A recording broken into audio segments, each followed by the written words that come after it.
गणेशाय नमः। कार्तिक मास अहोई देवी व्रत और कथा।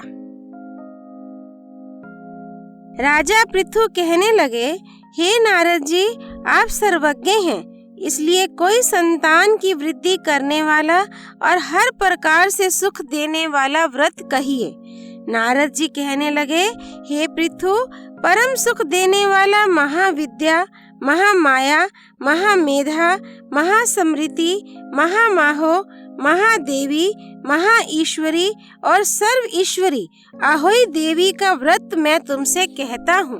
राजा ने प्रश्न किया कि यह व्रत कब कैसे किया जाता है और अहोई देवी कैसे उत्पन्न हुई। नारद जी कहने लगे कि पहले कलियुग में बड़ा भारी दुर्भिक्ष पड़ा और महामारी से बहुत सी कला मृत्यु होने लगी। संसार में बहुत थोड़े मनुष्य रह गए। तब विद्वान लोग इकट्ठे होकर इस विपत्ति के निवारण के लिए उपाय सोचने लगे। अंत में निश्चय कर सबने कार्तिक कृष्णा सप्तमी को व्रत रखा। जब सायंकाल में सब लोग व्याकुल हुए अहोई देवी का व्रत कर रहे थे, तो उसी समय मुंड हाथ में लिए चामुंडा देवी वहां प्रकट हुई और ब्राह्मणों से कहने लगी कि हम रुद्र सहित विहार करने को यहाँ पर आए हैं, परंतु इस संसार में सर्वत्र पाप ही पाप दिखाई पड़ता है। ब्राह्मण वेदहीन और कुमार्गी हो गए हैं, क्षत्रिय असमर्थ हो गए हैं, वैश्य शूद्र धर्म रहित हो गए हैं और स्त्रियों ने पातिव्रते धर्म छोड़ दिया है। इसलिए तुम सब अहोई देवी का व्रत और पूजन करो। कार्तिक कृष्ण सप्तमी तथा अष्टमी को बाल, वृद्ध और रोगी को छोड़ शेष सबको व्रत रखना चाहिए। सारे दिन भोजन ना करके सायंकाल अहोई देवी का, जो कि मेरा ही नाम है, पूजन करना चाहिए। अपने मकान को गोबर या मिट्टी से लीपे और दीवार में 4 रंगों काला, पीला, हरा और लाल से मेरी मूर्ति बनावे। अच्छे सुंदर पकवान बनाकर मेरी पूजा करे। तब तक धीवर की स्त्री कहने लगी कि माता, हम नीच लोगों का कर्तव्य बतलाएं। देवी कहने लगी कि तुम लोग मेरे भक्त हो, सो सब लोग मेरा पूजन करके तेरी संतान की पूजा करेंगे तो उनकी पूजा सफल होगी, अन्यथा नहीं। पूजन में गन्ना और मूली अवश्य होनी चाहिए। मेरी पूजा के बाद कुम्हारियों और मालिनों की पूजा अवश्य होनी चाहिए। ऐसा कहकर देवी अंतर्धान हो गईं। नारद जी कहने लगे, हे राजन, सबने इस व्रत को धारण किया। इस व्रत के करने से अकाल मृत्यु, दुख तथा भय सब नाश को प्राप्त होते हैं। अहोई की कथा। एक साहूकार था जिसके 7 बेटे, 7 बहू थी और 1 बेटी थी। सब मिलकर मिट्टी लेने गए। मिट्टी खोदते समय ननद के हाथ से स्याऊ का बच्चा मर गया। स्याऊ माता बोली कि मैं तेरी कोख बांधूंगी, तो ननद ने अपनी सारी भाभियों से कहा, लेकिन ननद के बदले में अपनी कोख बंधवाने के लिए 6 भाभियों ने मना कर दिया। पर उसकी छोटी भाभी ने सोचा कि नहीं बंधवाएंगे तो सासू जी नाराज हो जाएंगी, तो छोटी भाभी ने अपनी कोख बंधवा ली। अब उसके जो बच्चा होता अहोई 7 के लिए मर जाता।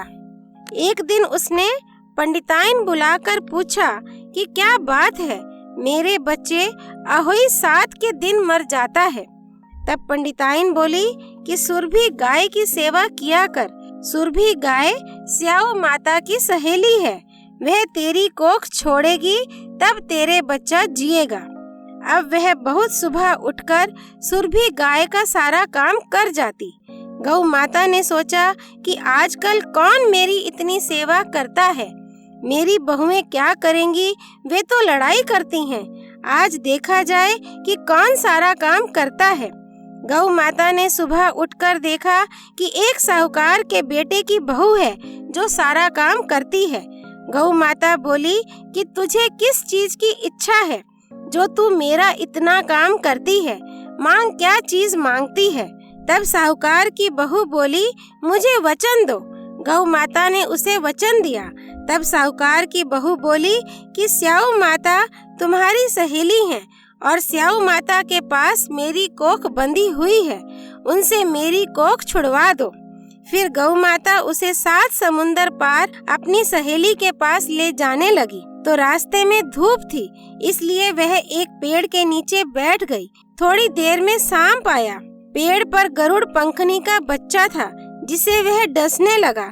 तो साहूकार की बहू ने सांप को मारकर डाल के नीचे फेंक दिया और बच्चे को बचा लिया। गरुड़ पंखनी आई, आकर साहूकार के बेटे की बहू को चोंच मारने लगी।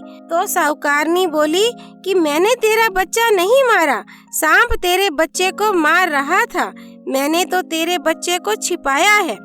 तब गरुड़ पंखानी बोली, मांग क्या मांगती है?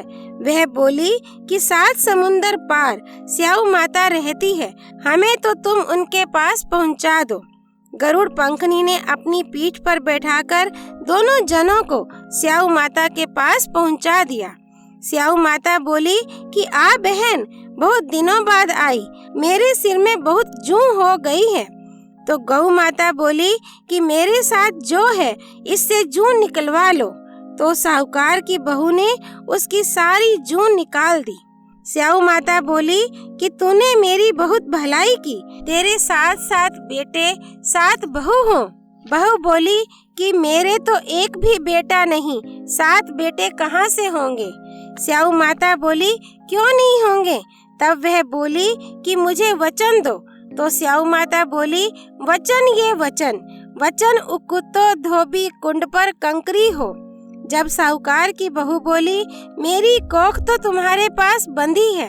तब स्याऊ माता ने कहा कि तूने तो मुझे बहुत ठगा है, मैं तेरी कोख खोलती तो नहीं, लेकिन अब खोलनी पड़ेगी। जा, तेरे घर में तुझे 7 बेटे बहू मिलेंगे। तू 7 उजमन करिए, 7 अहोई माता, 7 मांडिया, 7 कढ़ाई कराइयो। वह घर गई कि वहाँ पर 7 बेटे बहू बैठे हैं, बहुत धन हो रहा है। उसने 7 अहोई मांडल, कोई दीवार पर, कोई मटके पर, कोई कहीं, 7 उजमन करे, 7 कढ़ाई करी। उधर सारी दौरानी जेठानी कहने लगी, जल्दी जल्दी चौका पूजा कर लो, नहीं तो सब कोई रोने लग जाएंगे। थोड़ी देर में उन्होंने अपने बेटे से कहा कि देख कर आओ, आज वह रोई क्यों नहीं। वह देख आकर बोला कि चाची तो अहोई मांड रही है, खूब उजमन हो रहा है। फिर और जेठानी दौड़ी दौड़ी गई, देखे कि वह तो कोख छुड़ा लाई। वह सब बोली कि तुमने कोख कैसे छुड़ाई? वह बोली कि मैंने तो कोख बंधाई नहीं, लेकिन स्याऊ के बच्चे के मरने से कोख बंध गई। अब स्याऊ माता ने मुझ पर दया करके मेरी कोख खोल दी है। हे स्याऊ माता, जैसे साहूकार की बहू की कोख खोली, ऐसे ही हमारी भी खोलना, सबकी खोलना।